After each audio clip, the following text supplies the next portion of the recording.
2024년 3월 18일입니다. 하나님의 말씀은 마가복음 12장 35절에서 44절입니다. 예수께서 성전에서 가르치실새 대답하여 이르시되 어찌하여 서기관들이 그리스도를 다윗의 자손이라 하느냐. 다윗이 성령에 감동되어 친히 말하되 주께서 내 주께 이르시되 내가 내 원수를 내 발 아래에 둘 때까지 내 우편에 앉았으라 하셨도다 하였느니라. 다윗이 그리스도를 주라 하였은즉 어찌 그의 자손이 되겠느냐 하시니 많은 사람들이 즐겁게 듣더라. 예수께서 가르치실 때에 이르시되 긴 옷을 입고 다니는 것과 시장에서 문안 받는 것과 회당의 높은 자리와 잔치의 윗자리를 원하는 서기관들을 삼가라. 그들은 과부의 가산을 삼키며 외식으로 길게 기도하는 자니 그 받는 판결이 더욱 중하리라 하시니라. 예수께서 헌금함을 대하여 앉으사 무리가 어떻게 헌금함에 돈 넣는가를 보실세. 여러 부자는 많이 넣는데 한 가난한 과부는 와서 2렙돈 곧 한 고드란트를 넣는지라. 예수께서 제자들을 불러다가 이르시되 내가 진실로 너희에게 이르노니 이 가난한 과부는 헌금함에 넣는 모든 사람보다 많이 넣었도다.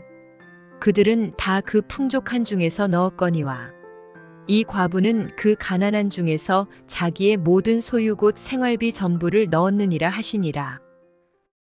하나님 말씀을 증거하겠습니다. 본문에는 예수님의 그 세 가지 가르침이 나오게 되죠. 첫 번째는 당시 일반적인 그 통념으로는 그 메시아는 다윗의 자손에서 나온다라고 사람들이 믿고 있었죠. 그런데 그들이 생각하는 메시아는 다윗의 육적인 후손일 뿐이다라고 하는 것입니다. 그래서 다윗이 더 높다라고 하는 의식이 있었죠. 근데 주님은 다시 해석을 해줍니다. 시편에 보면 말이다 라고 하면서 다윗이 자기 후손인 메시아를 향해서 뭐라고 이야기하냐면 주, 로드입니다. 로드, 주인이다. 이런 고백을 했다라고 하는 것입니다. 자기 손자한테 주님 이렇게 말했다라고 하는 것이죠. 그러니까 이것은 뭐 단순한 혈통이라면 절대 고백할 수 없는 내용이다라고 하는 것입니다. 이것은 이렇게 메시아가 혈통을 뛰어넘는 그러니까 다윗까지 자신의 발 밑에 두는 그 영적인 메시아다라고 하는 것을 이렇게 보여주고 있는 것이죠. 또 한 가지는 서기관들의 당시의 모습을 적나라하게 고발하고 있습니다. 뭐 40절만 보더라도 과부의 가산을 삼키고 뭐 기도도 진짜로 하는 것이 아닙니다. 외식적으로 또 형식적으로만 한다라고 하는 거죠. 그래서 그들은 나중에 중한 판결을 받는다 그렇게 이야기를 합니다. 일반적으로 이렇게 서기관 하게 되면 신앙생활을 참 열심히 하지 않습니까? 그래서 누가 생각해도 최고의 멸류관을 얻게 될 것이다라고 생각하는데 오히려 그 반대다라고 하는 것이죠. 그리고 또 한 가지는 뭐냐면 헌금하는 모습을 통해서 보여주고 있는데 부자는 엄청 많은 금액을 헌금하고 가난한 과부는 작게 헌금하는 그런 모습이죠. 자, 그러면 상식적으로는 부자가 인정받겠죠. 교회에서도 그리고 하나님 나라에서도 이게 뭐 통념 아니겠습니까? 근데 주님은 그렇지 않다라고 하는 거예요. 금액 보고 판단하지 않고 오히려 이 가난한 과부가 자기 생활비 전부를 이렇게 넣었다라고 하면서 훨씬 많이 헌금했다. 이러면서 과부를 칭찬하는 그런 모습이 나옵니다. 궁극적으로 여기서 이야기하고자 하는 게 뭐냐면 관점이 다르다라고 하는 거죠. 관점이 틀리다. 메시아에 대한 관점도 그들이 알고 있는 메시아관과 실제 메시아는 다르다라고 하는 거고 당시 사람들이 존경하는 서기관에 대한 이 관점도 주님의 관점에서 보게 되면 그렇지 않다라고 하는 거죠. 그리고 또 헌금에 대한 이 관점도 마찬가지입니다. 그래서 나중에 이제 우리도 마찬가지인데 나름대로는 잘 살았다라고 볼 수 있을지 몰라요.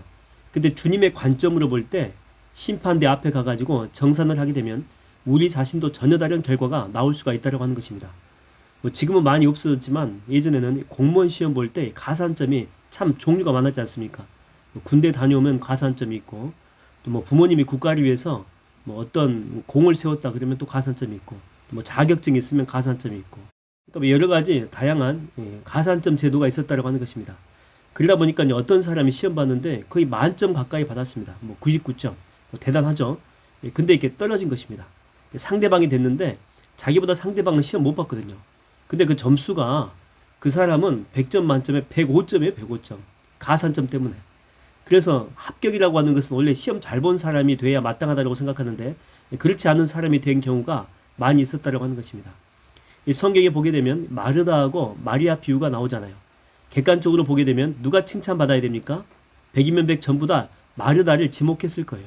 왜냐하면 누가 봐도 정말 주님을 위해서 열심히 봉사하는 사람은 마리아거든요. 식당에 들어가서 준비하는 그런 모습 보십시오. 얼마나 분주하게 움직입니까? 근데 칭찬은 마리아가 아니라 마리아가 받죠. 그러니까 주님이 사람을 칭찬할 때의 관점 자체가 다르다라고 하는 것입니다. 그러니까 주님을 위해서 뭔가를 열심히 하는 것만이 중요한 것이 아니다라고 하는 거죠. 때로는 그에게 나와서 그의 음성을 듣는 것이 훨씬 더 중요할 수가 있다라고 하는 것입니다. 모세를 보게 되면 초기 40년은 궁중에서 살았죠. 왕자로 살았습니다. 이곳에서 교양도 배우고 또 인품도 배우고 그리고 뭐 전쟁을 위해서 뭐 전술도 배웠을 것이고 뭐 리더십도 배울 것이고 그래서 이 모든 부분에서 다 갖춘 거죠. 이스라엘의 지도자가 되게 충분하다라고 뭐 자기도 마찬가지고 주변 사람들도 그렇게 생각할지 모르겠습니다. 그러나 주님의 관점은 아니죠. 아직도 멀었다는 거예요. 어느 정도로 준비가 덜 되었냐면 다시 광야로 들어가서 40년을 훈련 받을 만큼 아직 준비가 덜 됐다고 하는 것입니다. 그리고 또 한 가지는 하나님의 지도자는 궁에서 만들어지는 것이 아니다라고 하는 거죠. 거친 광야에서 준비되어져야 한다라고 하는 것입니다. 그러니까 주님의 생각과 나의 생각이 다를 때가 많다라고 하는 거죠. 지금은 이렇게 60이 다 된 어른이 되었는데 그렇게 크진 않지만 그래도 조그만한 회사의 사장입니다. 근데 이분이 청년 시절인데 그 당시에 이제 이분이 다녔던 학교는 뭐 서울권 안에 있었지만 뭐 인류대는 아니었죠. 그리고 뭐 이분의 스펙이 그렇게 또 좋지도 않습니다. 근데 뭐 그 당시에 모든 사람들이 다 이렇게 대기업 직원이 되는 것을 꿈꿨죠. 그 로망이었습니다. 그래서 그분도 열심히 준비한 거죠. 영어도 뭐 토플 시험 준비하고 또 면접 시험도 정말 열심히 준비하고 뭐 상식도 준비하고 그렇게 정말 열심히 준비를 했는데 번번이 떨어지는 것입니다.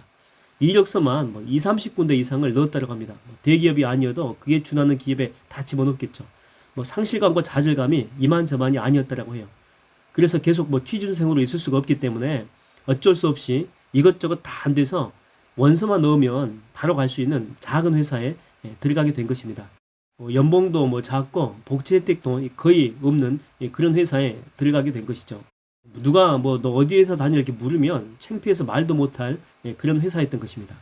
근데 이제 회사가 좀 작았고 사람들이 이렇게 많이 안 오잖아요. 그러니까 인재가 많이 안 들어온 것이죠. 그러다 보니까 조금 열심히 일했는데 그곳에서 인정받게 된 것입니다. 그러면서 점점 회사가 커지면서 그곳에서 계속 중요 요직을 맡게 된 것이죠. 그렇게 시간이 흘러가지고 그분이 40대 중반이 되었을 때 그 계통에서 또 하나 회사를 차려가지고 사장이 된 것입니다. 나중에 이제 50대 중후반이 되어 보니까 당시에 뭐 좋다고 괜찮다라고 인정한 회사에 들어간 그 친구들은 전부 다 퇴사하고 또 명예퇴직 당하고 또 실업자가 되어 있는 친구들도 많다라고 하는 거죠. 근데 뭐 자기는 뭐 지금도 현역에 있다라고 하는 거죠. 그것도 회사원이 아니라 사장으로. 그 당시에는 대기업 못 들어가가지고 하나님 원망도 정말 많이 하고 패배자처럼 살았는데 살아보니까 나를 복주시기 위한 하나님의 인도하심이었다라고 이제 그런 고백을 했습니다.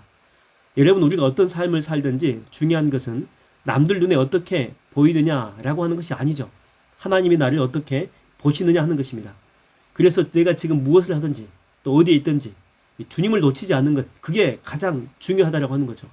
여러분 힘들어도 허무한 인생인 것 같을 수도 있어도 그럼에도 절대 우리가 놓치지 않아야 될 손은 주님의 손입니다. 그래야지만이 결국 합력해서 선을 이루시는 복된 인생을 우리가 살아낼 수가 있기 때문에 그런 거예요. 여러분 인생에서 우리가 얼마나 위대한 삶을 사느냐 이게 중요한 게 아니고 하나님이 지금 나와 함께 하시느냐 임마누엘 하시느냐 이게 가장 중요하다라고 하는 것입니다. 저는 오늘 또 여러분이 성령 하나님과 동행하심으로 성령의 열매가 여러분의 삶 가운데 풍성하게 열매 맺게 되기를 주의 이름으로 축원드립니다. 기도하겠습니다. 하나님 인생을 살면서 내가 맞다라고 생각하고 또 이게 사회 통념상 또 이렇게 살아야 된다라고 생각하고 정말 그 길을 쫓아갈 때가 많이 있었습니다.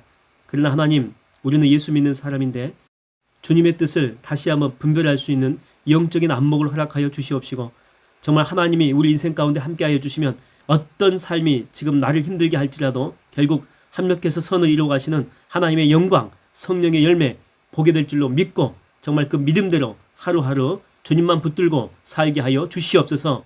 예수님의 이름으로 기도하옵나이다. 아멘.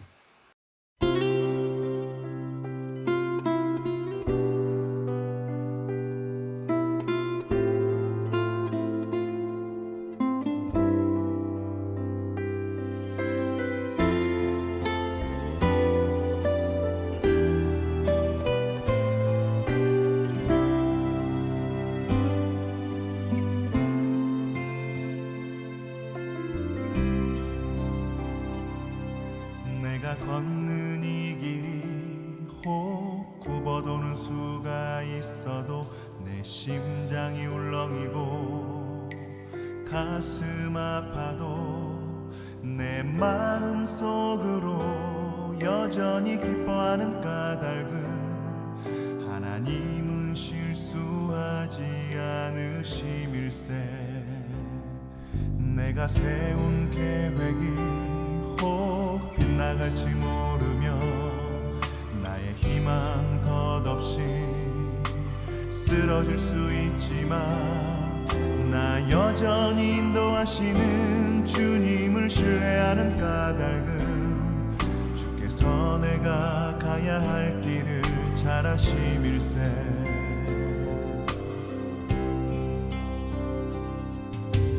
어두운 밤 어둠이 깊어 날이 다시는 밝지 않을 것 같아 보여도 내 신앙 부여잡고 주님께 모든 것 맡기니 하나님을 내가 믿음일세. 지금은 내가 볼 수 없는 건 너무 많아서 너무 멀리 가물가물 어른거려도 분명히 오라 나 두려워 아니하리. 만사를 주님께 내어 맡기리. 차츰차츰 안개는 거치고 하나님 지으신 빛이 뚜렷이 보이리라. 가는 길이 온통 어둡게만 보여도 하나님은 실수하지 않으신다네.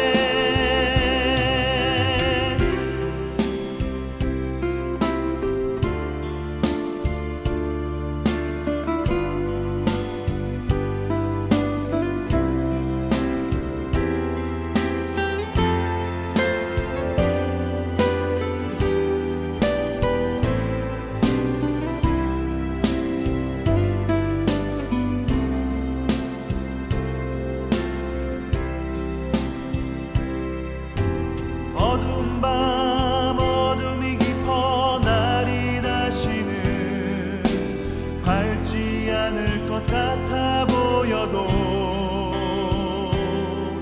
내 신앙 부여잡고 주님께 모든 것 맡기니 하나님을 내가 믿음일세. 지금은 내가 볼 수 없는 건 너무 많아서 너무 멀리 가물가물 어른거려도 분명히 오라 나 두려워 아니하리. 만사를 주님께 내어 맡기리. 차츰차츰 안개는 거치고 하나님 지으신 빛이 뚜렷이 보이리라. 가는 길이 온통 어둡게만 보여도 하나님은 실수하지 않으신다네. 가는 길이 온통 어둡게만 보여도 하나님은 실수하지 않으신다네. 하나님은 실수하지 않으신